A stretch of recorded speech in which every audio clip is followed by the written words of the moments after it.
Filaria एक मच्छर जनित रोग है जो कि क्यूलेक्स मच्छर के काटने से होता है। इस मच्छर के काटने से जो फाइलेरिया के परजीवी जो शरीर में प्रवेश करते हैं तो प्रायः शुरू में किसी प्रकार के कोई लक्षण उत्पन्न नहीं होते हैं। अधिकांशतः यह बीमारी बचपन में या स्कूल गोइंग एज में बच्चों को ज्यादा होती है और लक्षण उत्पन्न होने में लगभग 10-15 साल बाद 25-30 साल की एज में होता है। आइए देखते हैं संक्रमण कैसे फैलता है।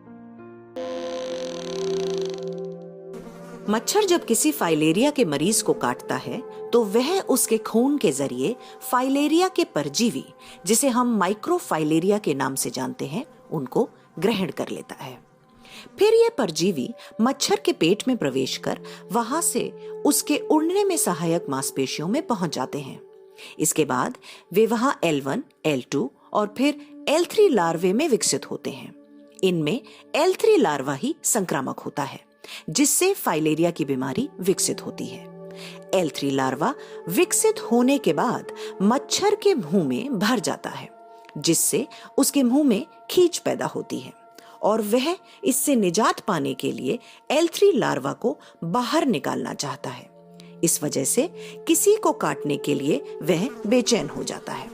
जब ये मच्छर किसी इंसान को काटता है तो L3 लार्वा खून के जरिए सीधे उसके शरीर में प्रवेश कर जाता है। कई बार ऐसा भी होता है कि मच्छर का सूंड पूरी तरह से शरीर में प्रवेश नहीं कर पाता और L3 लार्वा बाहर ही छूट जाता है। फिर भी यह घाव के जरिए खून में प्रवेश कर जाता है। यह लार्वा इंसान के शरीर के विभिन्न अंगों से होता हुआ किसी लासिका ग्रंथि में अपना घर बना लेता है।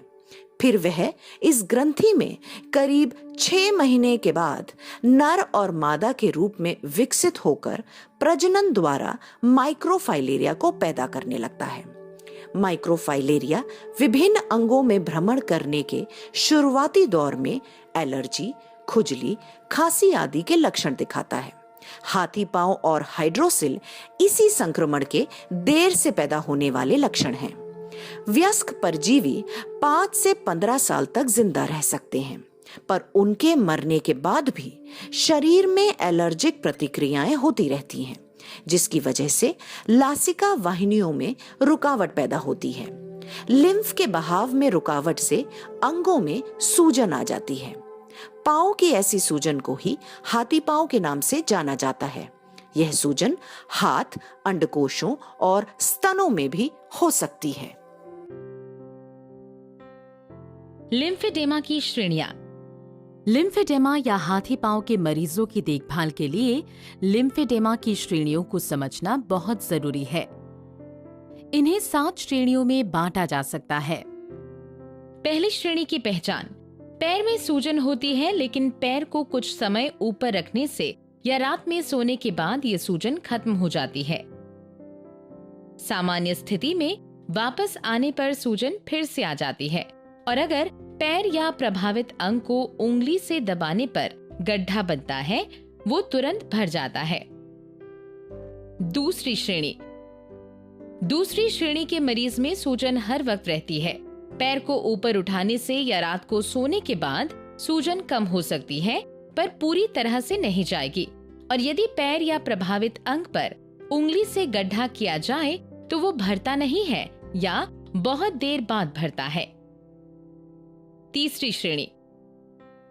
तीसरी श्रेणी और उसके बाद की श्रेणियों में पैरों या प्रभावित अंगों में ज्यादा सूजन के कारण गहरी सिलवटें पड़ जाती हैं और चमड़ी मोटी हो जाती है।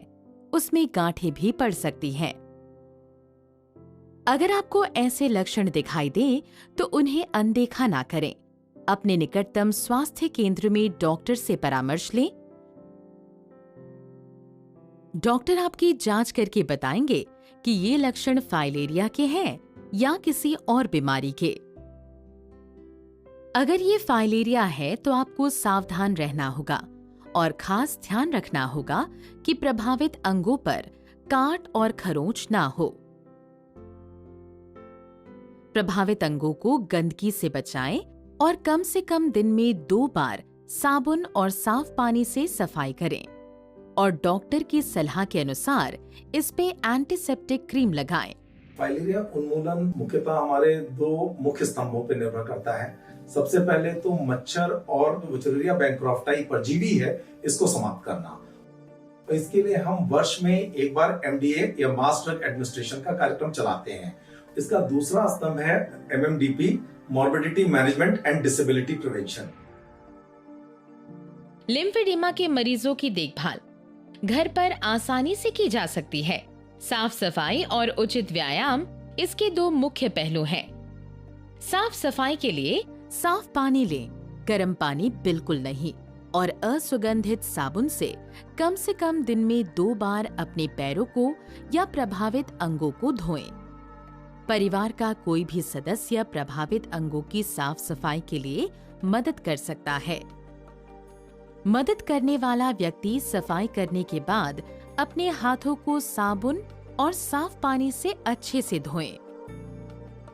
पैरों या प्रभावित अंगों को अच्छे से साबुन लगाकर साफ पानी से धोएं।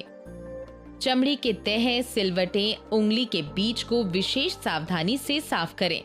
साबुन और पानी से प्रभावित अंग को तब तक धोएं जब तक सारी गंदगी धुल ना जाए। धोने के बाद साफ, नरम सूती कपड़े से पैर या प्रभावित अंगों को धीरे धीरे पोंछ लें, बिल्कुल रगड़े नहीं। उंगली के बीच में या सिलवटों को ध्यान से अच्छी तरह से सुखाएं। जरूरत पड़े तो अपने परिवार के सदस्यों की मदद लें। पैर को ऊंचा रखना। प्रभावित अंग या सूजन वाले पैरों में द्रव के संचय को रोकने में एलिवेशन या ऊंचा रखने से काफी आराम मिल सकता है। जब भी बैठें तो प्रभावित पैर को कमर के समानांतर एक स्टूल या कुर्सी या अन्य किसी समरूप की सहायता से उठाए रखें। पैर को आराम देना चाहिए। यदि आवश्यक हो तो घुटने के नीचे तकिया देना चाहिए। लेटते समय पैर को सहारा देकर ऊपर उठना चाहिए, जैसे कि बिस्तर के नीचे ईंट। यदि हाथ, स्तन और अंडकोश प्रभावित हो तो रात के समय तकिया या कंबल को मोड़कर उसके नीचे रखना चाहिए। यदि एलएफ रोगी को हृदय रोग की समस्या हो तो उसे एलिवेशन नहीं करना चाहिए। हाथी पांव के मरीज को अपने चप्पल जूतों पर भी विशेष ध्यान देना चाहिए। जूते चप्पल से कोई रगड़ ना हो ताकि कोई फफोले ना पड़े। यदि फफोले पड़े भी तो फोड़े नहीं। आशा दीदी से संपर्क करें या प्राथमिक स्वास्थ्य केंद्र जाएं और डॉक्टर से परामर्श लें। जब तक ठीक ना हो जाए विशेष ध्यान दें। प्राथमिक स्वास्थ्य केंद्र में ग्रेडिंग या श्रेणी देखने के बाद डॉक्टर की सलाह के पश्चात व्यायाम शुरू कर सकते हैं। ये व्यायाम कभी भी किया जा सकता है, बैठे, खड़े या लेटे हुए भी, लेकिन जब तेज बुखार हो तो उस समय व्यायाम ना करें। इन्हें 5 से 15 बार किया जा सकता है। किसी दीवार, पेड़, कुर्सी या व्यक्ति का सहारा लेकर सीधे खड़े हो जाएं।